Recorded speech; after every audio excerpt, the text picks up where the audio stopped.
तो भाई welcome back to mystery. मेरा नाम है किसाल और आप देख रहे हैं इस दफ़ा वुल्फ मैन का रिव्यू। तो भाई वुल्फ मैन जो थी बहुत एंटिसिपेटेड मूवी थी मेरी 2025 में आने वाली, और मैं बहुत ज़्यादा इसको I was looking forward to it कि भाई किस तरह से जो है ये मूवी को एग्जीक्यूट करेंगे, क्योंकि हम लोगों को ज़्यादातर वैम्पायर्स मूवीज़ में देखने को मिलते हैं। अगर हम ट्वाइलाइट सागा देखें हम लोग और इस तरह की मूवीज़ देखें, तो जैसे कि मैंने बताया कि वेयरवुल्फ हम लोगों को बहुत कम देखने को मिलते हैं सिनेमा के अंदर, और बहुत कम मूवीज़ हैं इसके ऊपर बेस करती हुई जो कि अच्छी भी हैं। भाई चलो थोड़ी सी बात करते हैं वुल्फ मैन के ऊपर। तो भाई 2025 में आने वाली ये वुल्फ मैन स्टोरी जो है, ये फिल्म एक रीबूट है, एक सॉर्ट ऑफ एडेप्टेशन है। 2010 के अंदर भी हमें वुल्फ मैन देखने को मिली थी जो कि बहुत ज़्यादा लोगों को पसंद भी आई थी। अब इस मूवी के बारे में लोगों के मिक्स रिव्यूज़ हैं, मैं अपना ओपिनियन आपको बताऊंगा और मुझे मूवी कैसी लगी मैं आपको वो बताऊंगा। तो जैसे कि मैंने बताया कि मूवी जो है वो ली वनेल ने डायरेक्ट की है, उन्होंने लिखी है। इससे पहले हम लोगों ने द इनविजिबल मैन भी देखी है उनकी मूवी, और जो कि बहुत ज़्यादा इंटरेस्टिंग मूवी थी, बहुत ज़्यादा अच्छी मूवी बनी थी। और उसके बाद जो थी काफ़ी ज़्यादा एक्सपेक्टेशंस जो थी इस मूवी से रिलेटेड भी बढ़ चुकी थी लोगों की। अब मैं आपको थोड़ा सा इस मूवी के बैकग्राउंड के बारे में बता दूँ। लोगों ने ज़्यादातर इस मूवी को जो है गलत एंटिसिपेट किया, ठीक है। सो होता कुछ यूँ है कि लोग जो थे बहुत ज़्यादा इसको एज अ स्केरी मूवी या बहुत ज़्यादा एक हॉरर फिल्म के तौर पे देखने गए थे, तो शायद वो लोग जो हैं वो काफ़ी हद तक कुछ डिसअपॉइंट भी हुए होंगे। लेकिन इस मूवी को मैंने ब्लैंकली देखा था, मैंने इसका कोई ट्रेलर नहीं देखा, इसकी मैंने स्टोरी लाइन के ऊपर कोई नज़र नहीं मारी और मैंने डायरेक्ट सिर्फ मूवी देखी। तो भाई मुझे उस तरह का कोई अफसोस वाला सीन नहीं हुआ, मैंने बहुत ज़्यादा न्यूट्रल होकर मूवी देखी थी। तो भाई स्टोरी कुछ यूँ है कि एक आदमी अपनी वाइफ के साथ और अपनी बेटी के साथ जो है अपने कंट्री साइड पर, उसका एक पुराना घर होता है जो उसके वालिद का घर होता है, वहाँ पर जा रहा होता है। और कुछ यूँ होता है कि जब वो घर के काफ़ी क्लोज पहुँचते हैं तो वहाँ पर उनके ऊपर एक अटैक होता है। अब वो अटैक जो है वो पहले तो देखने को फील होता है कि शायद किसी जानवर ने किया है, किसी भेड़िए ने किया है, लेकिन आहिस्ता आहिस्ता ये चीज़ रिवील होती है कि वो भेड़िया जो है वो काफ़ी हद तक एक मॉन्स्टर टाइप फिगर होता है, वो एक इंसानी फॉर्म की तरह का एक भेड़िया होता है। सो वो अटैक करता है, वो जैसे तैसे अपने आप को बचाते हैं और वो उस घर के अंदर जाके अपने आप को बंद कर लेते हैं।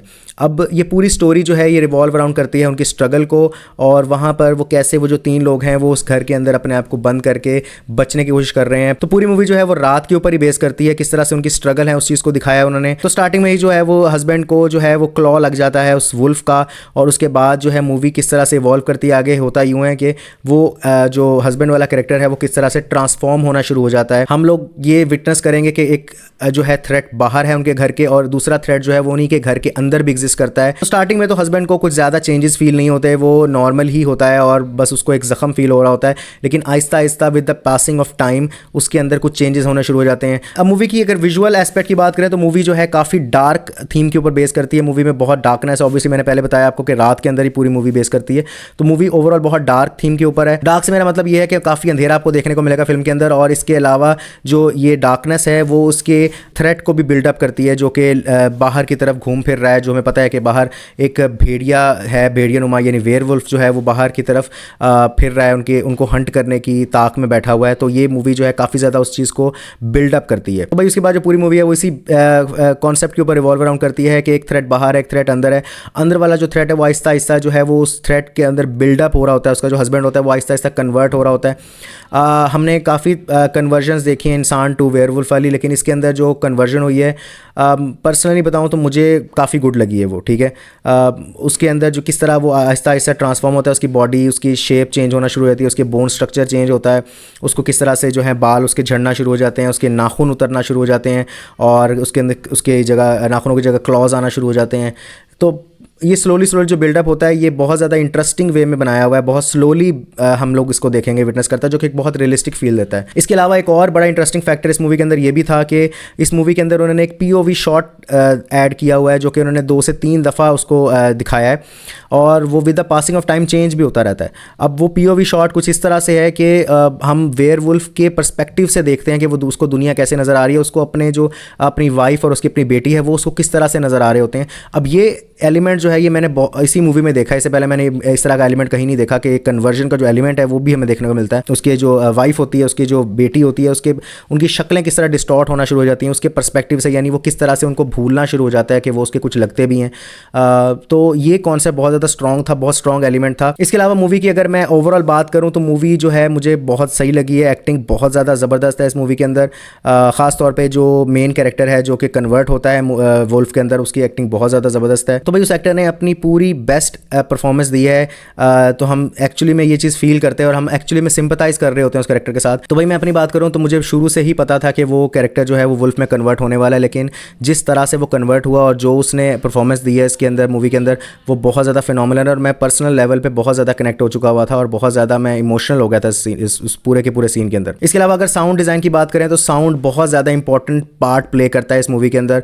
हम बाहर जितने भी साउंड्स होते हैं, जितने हाउलिंग साउंड्स होते हैं, जितने भी मॉन्स्टर के साउंड्स होते हैं, हम लोग उसको सुनते हैं और हम लोग ये फील करते हैं कि हमारे आसपास, हमारे सराउंडिंग के अंदर कोई ऐसी एंटिटी है जो कि अनवेलकम्ड है हमारे घर के अंदर, हम उसको बर्दाश्त नहीं कर सकते, लेकिन स्टिल वो बाहर लर्क अराउंड कर रही है हमें हंट डाउन करने के लिए। इसके अलावा और भी बहुत सारे सटल एलिमेंट्स ऐड किए हुए थे साउंड डिज़ाइन के अंदर। इसमें से एक बहुत इंटरेस्टिंग सीन है जो मैं आपको कुछ थोड़ा सा बताता हूँ कि जब वो मेन कैरेक्टर जो है वो कन्वर्ट हो रहा होता है वुल्फ के अंदर, तो उसको जो साउंड, उसकी जो साउंड क्वालिटी है, सुनने की क्वालिटी उसकी, वो इन्हांस होना शुरू हो जाती है और वो किस तरह से जो है वो बहुत टाइनी साउंड्स को भी उनका पीछा करना शुरू हो जाता है। ये अगर आप मूवी देखोगे तो आपको पता चल जाएगा कि मैं किस सीन की बात कर रहा हूँ और वो सीन बहुत ज़्यादा ड्रामेटिक है और मुझे बहुत ज़्यादा डिफरेंट एक सीन फील हुआ था जो कि नॉर्मली भी हम लोगों को मूवीज़ में फील नहीं होता। तो भाई ओवरऑल मैं अगर बात करूँ तो मूवी जो है वो मुझे काफ़ी सही लगी है।